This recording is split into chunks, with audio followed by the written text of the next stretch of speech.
Welcome to Jesus Changes Everything, a daily podcast dedicated to providing a fresh look at the ancient and glorious truth that Jesus not only reigns, but is busy about the business of bringing all things under subjection, that celebrates the wonder and the glory that he has been given all authority in heaven and on earth.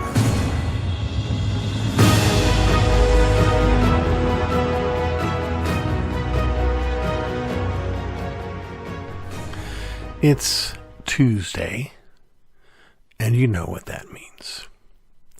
It's time for another ism. I want to see if you can guess what today's ism is going to be. Do you have a sense? Do you have a feeling what it is we're going to talk about? No? Well, then you may not end up understanding it very well. Today's ism is called Intuitionism. Intuitionism. And this is the ideology. It's a kind of epistemology, a doctrine of how we know things. And it argues that knowledge is acquired primarily by intuition. Now, I want to suggest that intuition is one of those words that serves sort of as just a placeholder. Over time, we use it as a placeholder, and then we make the mistake of thinking that it actually is something.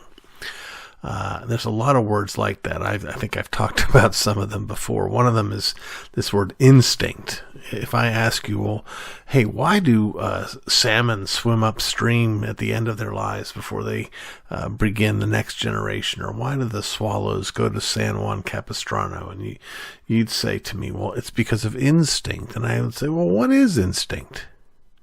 You'd pretty much probably be left to say it's the thing that causes the salmon to swim upstream and the swallows to go to San Juan Capistrano. We don't know what it is because we don't even know that it is something. Oh, it's just a word that means we don't know why they do it. We just don't. I would go so far as to say that gravity is another one of these words. Well, what is gravity? Gravity is what makes stuff fall to the ground. Well, why does it fall to the ground? Well, because of gravity. Well, what is it? Where do you find it? What is its essence? What is its being? We don't know. Well, intuitionism is a word that says people know things that we know not why, right? If you read or watch detective stories, right? You always have the detective who says, well, it's because my gut tells me. My gut tells me this. I've just got an intuition. I've got a hunch. Gamblers use that language too, don't they? I believe something, but I'm not able to provide an argument in defense of that. Well, believe it or not, I think there's something to this. The first thing I think that is to, that I want to mention is that I believe that what intuition is actually reasoning going on sort of behind the curtain or below the surface. That is, when someone's able to assess something and they believe something and make an affirmation and it turns out to be true, it's not because they didn't think it through. It's because they did think it through, but they just don't know that they thought it through. And they don't know how they thought it through. And I think that idea is something that was sort of unpacked quite well in a book that I've covered in a Curating Your Book Library segment called Blink. Blink, which is written by Malcolm Gladwell, and I've covered a couple of his books. He's the same fellow who wrote Tipping Point and Outliers and several others. His ideology is not something I'm crazy about. He's kind of a liberal fellow, but he's just got this great ability to I don't know. I don't even know how to describe it. He's got a real gift.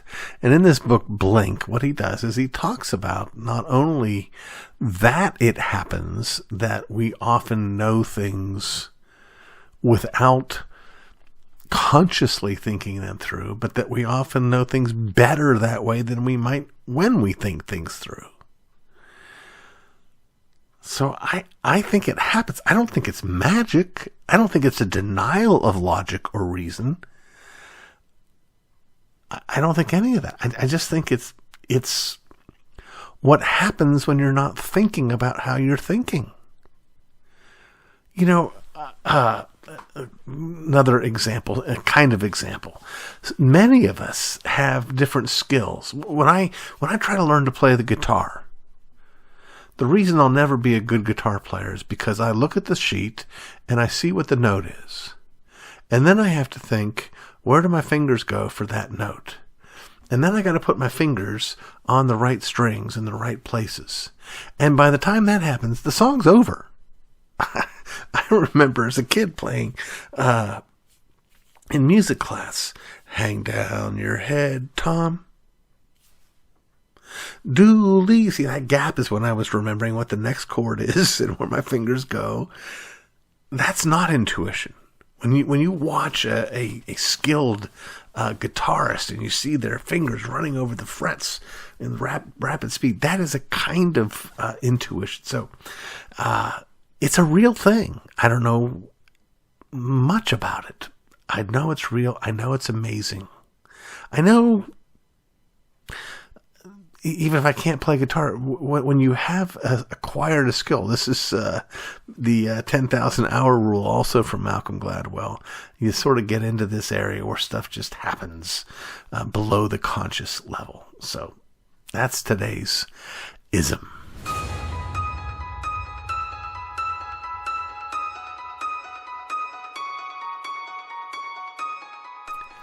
No one likes to be judged, but everybody does it. Outside the church, of course, are those who embrace a relativistic ethic, wherein there is no objective right or wrong. Suggest otherwise to these good people, however, and you will know they believe you have embraced something objectively wrong. The one ironclad moral law of our age is, thou shalt not say there are any moral laws. Inside the church, things happen a smidge differently. Here, too, we judge those who judge, citing, usually wrongly, if I might make a judgment, Matthew 7:1, judge not, lest ye be judged. Worse still, however, is not that we judge judgers, but that we judge non-judgers simply on the basis that we feel judged. Consider this account I once read on a blog.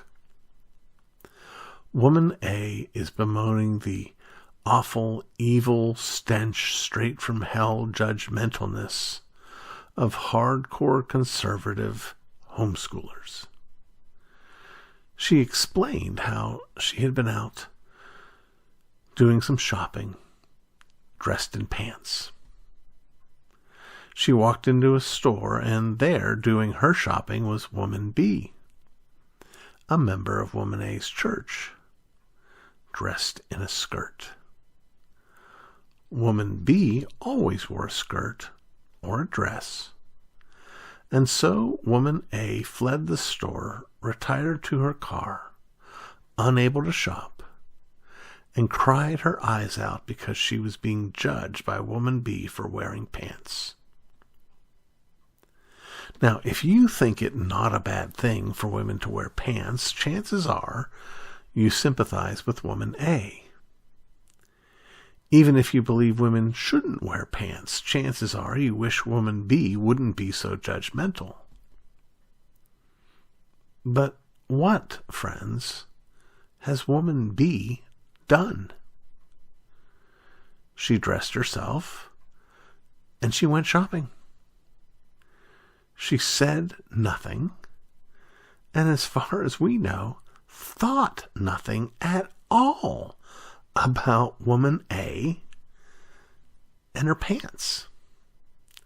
Yet woman A is alone in her car, casting all manner of judgment, all manner of private, secret, until she wrote the blog piece, bile against her sister. We know this not because we're free to guess what others might be thinking, but because woman A told us herself in her own blog, without the least hint of irony. Somehow, we've come to believe that believing and practicing this belief or that is tantamount to practicing the Inquisition against those who don't so practice. Substitute wearing masks for skirts, if you like. Substitute opening or not opening the doors of the church building. Substitute putting the right avatar on your Twitter account. This is what Matthew 7:1 is all about.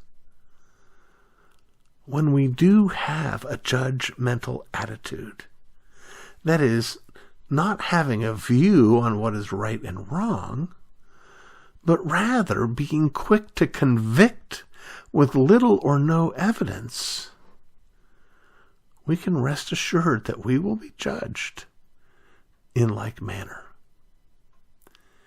If you are judging people for what you guess they are thinking in judgment of you, turn around. There is someone secretly judging you in their heart, and you deserve it. Instead, why don't we all try to practice a judgment of charity? Why don't we move through our days assuming that other people actually like us, that they mean well, and they wish us well, that we can disagree about this issue and that without either side being unduly nasty about it? Maybe we in the church could all dial down the rhetoric without dialing down our passion for His Word.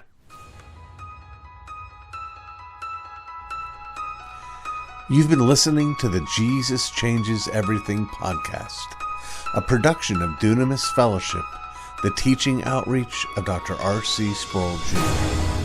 If you've enjoyed this podcast, we encourage you to subscribe, which you can do at all the usual outlets, to tell your friends, and to spread the word.